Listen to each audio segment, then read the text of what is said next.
आज का हमारा टॉपिक रहेगा द्वंद्व समास। द्वंद्व समास। द्वंद्व समास के मुख्य रूप से 4 भेद होते हैं। कितने भेद होते हैं? 4 भेद होते हैं। सबसे पहली बात यह है कि इसकी परिभाषा क्या रहेगी। द्वंद्व समास की बहुत सीधी सादी एक परिभाषा होती है कि जहां पर आपस में विरोध का भाव उत्पन्न होता है वहां पर द्वंद्व समास होता है। अब विरोध ये विलोम शब्द का के आधार पर रहता है, जैसे आकाश पाताल, अग्नि जल, माता पिता, भाई बहन, इस तरह से द्वंद्व समास का शब्दों के निर्माण किया जाता है। तो यहाँ पर क्या होता है? विरोध की भावना। विरोध की भावना। अब ये विरोध की भावना कहाँ पर है? ये शब्दों के अंतर्गत है। तो विरोध की भावना यह हम कह सकते हैं विलोम शब्दों का प्रयोग। तो जहां पर विलोम शब्दों का प्रयोग किया जाता है, विरोध की भावना रहती है, वहां पर द्वंद्व समास होता है। इनका विग्रह करने के लिए हम और शब्द का प्रयोग करते हैं। किनका प्रयोग करते हैं? और शब्द का। ये योजक चिन्ह से जुड़े रहते हैं। जुड़ाव इनका किन से होता है? योजक चिन्ह से। अब बात करते हैं इनके भेद का। तो पहला भेद जो होता है हम इसको कहेंगे इतरेतर द्वंद्व। इतरेतर। इतरेतर का मतलब होता है अलग अलग। इतरेतर का मतलब क्या होता है? अलग अलग। और यही शुद्ध रूप से विलोम होते हैं। इनको ही हम विलोम के अंतर्गत रखते हैं। जैसे माता पिता, क्या हम शब्द बनाएंगे? माता पिता। अब इसमें क्या होता है? योजक चिन्ह के द्वारा हमने इसको जोड़ दिया माता पिता को, और माता पिता का मतलब है माता और पिता। तो इसमें लिंग विरोध होता है, एक स्त्रीलिंग है और एक पुल्लिंग है। इसी तरह से अग्नि जल, क्या होगा? अग्नि जल। तो अग्नि जल में क्या होता है? आग और पानी। ठीक, आग और पानी। तो और से हमने इसको अलग किया, योजक चिन्ह से इसको जोड़ा है। और इनमें स्वभाव विरोध है। आग जलाने का काम करता है और पानी बुझाने का काम करता है। तो इस तरह से ये विरोध। इसी तरह से आपका भाई बहन, क्या होगा? भाई बहन। भाई बहन का मतलब होता है वही लिंग विरोध फिर हो जाएगा। इसी तरह से राजा रानी, क्या होगा? राजा रानी। अब राजा रानी लिंग विरोध हो गया, और इसी तरह से राजा और रंक भी हो सकता है। तो राजा रंक में क्या है? अवस्था विरोध हो जाएगा। एक अमीर है और एक गरीब है। तो इस तरह से विरोध की भावनाएं जहां पर रहती हैं वहां पर इतरेतर द्वंद्व रहता है। बात करते हैं नंबर 2, समाहार द्वंद्व। समाहार द्वंद्व। समाहार द्वंद्व वहां पर होता है जहां पर शब्द 2 होंगे, लेकिन उसका भाव अर्थ एक गंभीर और एक होता है। यहाँ पर क्या परिभाषा में रहेगा? शब्द 2 होंगे। शब्द 2, भाव अर्थ एक और गंभीर या विशिष्ट हम कह सकते हैं। गंभीर होता है या फिर विशिष्ट होता है। कैसे?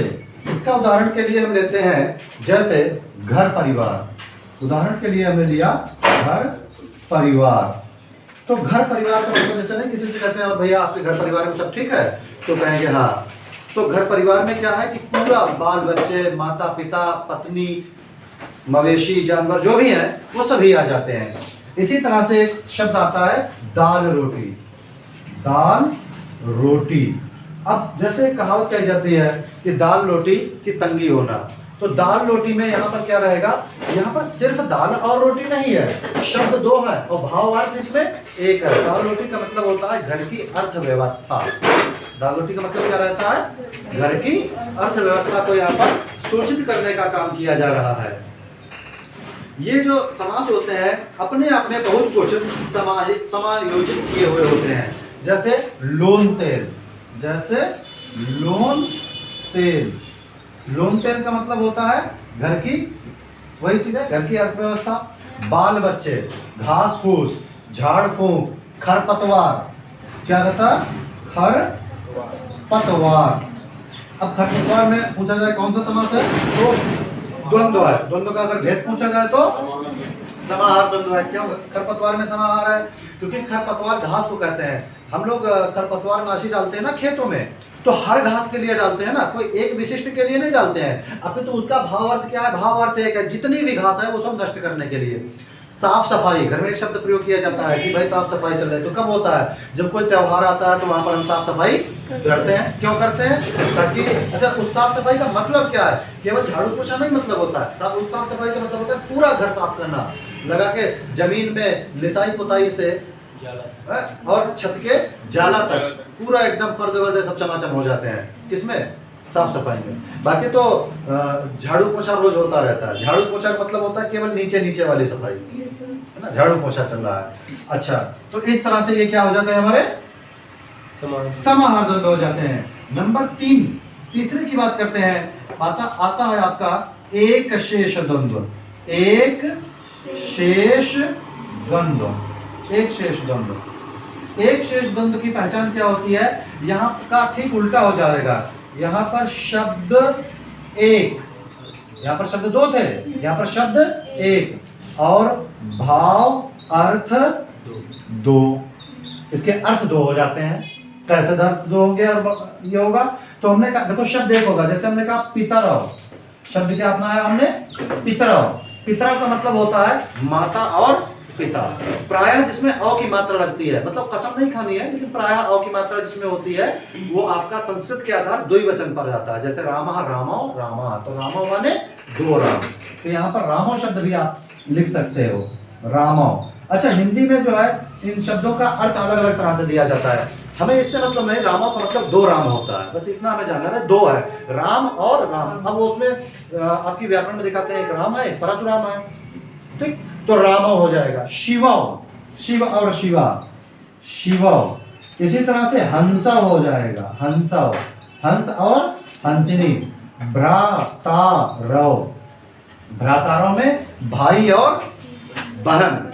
भ्राताचा स्वशाचा, संस्कृत में इसका विलोम जो विग्रह जो होता है वो भ्राताचा स्वशा। स्वशा माने होती है बहन, भ्राता भाई और बहन। तो इस तरह से ये शब्द 1 है, लेकिन इनमें छुपा हुआ अर्थ 2 है, क्योंकि ये द्वैवचन के शब्द हैं। अब बात करते हैं नंबर 4 की। इसे कहते हैं आप वैकल्पिक द्वंद्व। क्या कहते हैं?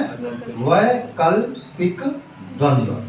अब वैकल्पिक द्वंद्व जो होता है ये प्रयोग के आधार पर आता है, साधारण रूप से इसका प्रयोग नहीं होता है। अगर आप शब्द की बात करें तो शब्द ऐसे लगेंगे जैसे आपके इतरेतर द्वंद्व के हैं। जैसे हम अगर कहें कि पाप पुण्य, पाप पुण्य, ठीक, हानि लाभ, हानि लाभ। तो अब इन 2 उदाहरणों से पहले हम समझने का प्रयास करते हैं। जैसे पाप पुण्य, पाप और पुण्य, हानि लाभ, हानि और लाभ, ये तो हम सीधे सीधे इसका निकालेंगे। लेकिन विशिष्ट रूप में क्या होता है, ये वाक्य में अगर दिया है, ये हालांकि थोड़ा सा गंभीर परीक्षाओं में, जो थोड़ा उच्च स्तरीय परीक्षाएं होती हैं, उनमें शिक्षा विभाग की परीक्षाएं, नेट है, PhD है, TGT PGT होता है, या आपका सुपर टेट है, उसमें इस प्रकार के प्रश्नों का प्रयोग किया जा सकता है। जैसे उन्होंने कहा कि रमेश एक व्यवसाय कर रहा है और उसे पता नहीं चल पा रहा है कि उसमें हानि हो रही है या लाभ। तो अब इसमें इस वाक्य में किस समास का प्रयोग किया गया है? तो इतरेतर द्वंद्व का, वैकल्पिक द्वंद्व का, कि हानि या इसमें वैकल्पिक जो द्वंद्व होता है इसमें विकल्प देता है। तो विकल्प के स्वरूप में यहाँ पर या अथवा शब्द का प्रयोग किया जाता है। या अथवा कैसे? जैसे हानि हो रही है अथवा लाभ हो रहा है, हानि हो रही है या लाभ हो रहा है, ठीक। पाप पुण्य का क्या है? जैसे कोई मंदिर जाता है, अब देखो ये उस पर रहता है कि परिस्थितियों पर निर्भर करता है। कोई आप अपने मित्र के साथ मंदिर गए हैं, मंदिर में क्या है, आपका मित्र थोड़ा शरारती टाइप का है, वो इधर उधर देख रहा है, तो आप कह रहे हो मंदिर में पाप करने आए हो या पूजा करो, ठीक रहो। तो ये क्या है, यहाँ पर ये स्थिति क्या बनती है, आपके वैकल्पिक द्वंद्व की बनती है। तो वैकल्पिक का मतलब क्या हो जाता है, इस तरह से, जैसे भला बुरा, ये व्यक्ति भला है या, जैसे व्यक्ति के अंदर भलाई बुराई दोनों होती है, भलाई भी होती है और बुराई भी होती है, भलाई है या बुराई है। जीवन मरण, जीवन या मरण, ठीक। यश अपयश, इस काम को करने से यश मिलेगा या अपयश मिलेगा। तुलसीदास ने लिखा है कि हानि लाभ जीवन मरण, यश अपयश विधिहात। तो हानि लाभ जीवन मरण यश अपयश विधि, हानि लाभ जीवन मरण यश अपयश, ये सभी किसमें है? वैकल्पिक। तो इस प्रकार से आपका द्वंद्व समास संपन्न हो जाता है। द्वंद्व समास में क्या आता है? आपके 4 भेद होते हैं। परिभाषा में सिर्फ यही रहेगा कि आपस में विरोध का भाव होता है। इतरेतर द्वंद्व अलग अलग रहते हैं, ये शुद्ध रूप से विलोम होते हैं। राजा रानी, आकाश पाताल, अग्नि जल, है ना? और समाहार द्वंद्व में शब्द 2, अर्थ एक रहता है। लोन तेल, खरपतवार, घर परिवार, दाल रोटी, सेठ साहूकार, झाड़ फूंक, ठीक। इसी तरह से अब एक शेष द्वंद्व में शब्द एक रहता है और अर्थ 2 हो जाते हैं। पितरव, भ्रातारव, शिवव, हंसव, है ना? और वैकल्पिक द्वंद्व में विकल्प के रूप में आता है, विरोध होता है, लेकिन विकल्प में अथवा या का प्रयोग किया जाता है। तो चारों वेद हमने आपको बताया, समझ में आ रहे हैं? कोई समस्या तो नहीं है? ठीक है, धन्यवाद।